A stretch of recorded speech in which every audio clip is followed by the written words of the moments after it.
பட்டாணி குருமா காலையிலே வந்து ரெடி பண்ணிட்டேன். சாதத்துக்கும் டிஃபனுக்கு வச்சு சாப்பிட்லான்னு சொல்லிட்டு கூடவே முட்டை தொக்கும் வந்து ரெடி பண்ணியிருந்தேன். இந்த முட்டை தொக்கோட ரெசிபி உங்களுக்கு வேணும் அப்படின்னா கீழே கமெண்ட் செக்ஷனில் வந்து என் கூட வந்து சொல்லுங்கள். நான் கண்டிப்பாக வந்து ஷேர் பண்ணுறேன். என்னோட ஹஸ்பண்ட் மாதிரியே தான் உங்களோட ஹஸ்பண்டும் இருப்பாரா அப்படிங்கிறத கீழே கமெண்ட் செக்ஷனில் வந்து தெரிவிச்சுக்கோங்க. ஹஸ்பண்டுன்னு இல்லை, பொதுவாகவே எல்லா ஆம்பளைகளும் இப்படி தான் இருப்பாங்க போல். அதாவது கூடவே நம்ம கூடயே தான் வீட்டில் இருப்பாங்க. திடீர்னு பார்த்தா ஆளை காணாமல் போயிடுவாங்க. எங்கே போகிறேன், எப்போ வருவேன், எதுவுமே வந்து இன்ஃபார்ம் பண்ணுறதே கிடையாது.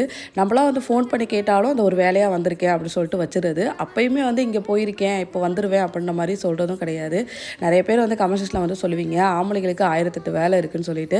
1008 வேலை இருந்தாலும் வெளியில் போகும்போது வீட்டு பொம்பளையாள்கிட்ட இந்த மாதிரி நான் இப்போ போகிறேம்மா, அந்த இடத்துக்கு போகிறேன், இப்போ வந்துடுவேன் அப்படி சொல்கிறதுல ஒன்றும் தப்பு கிடையாது.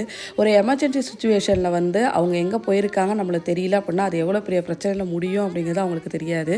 அது ஏன்னு எனக்கும் தெரியல. சொல்லிட்டு போகிறதுல வந்து ஒரு ஈகோவா, கெத்தா, இல்லை மறந்துடுறாங்களா அப்படிங்கிறது எனக்கு தெரியல.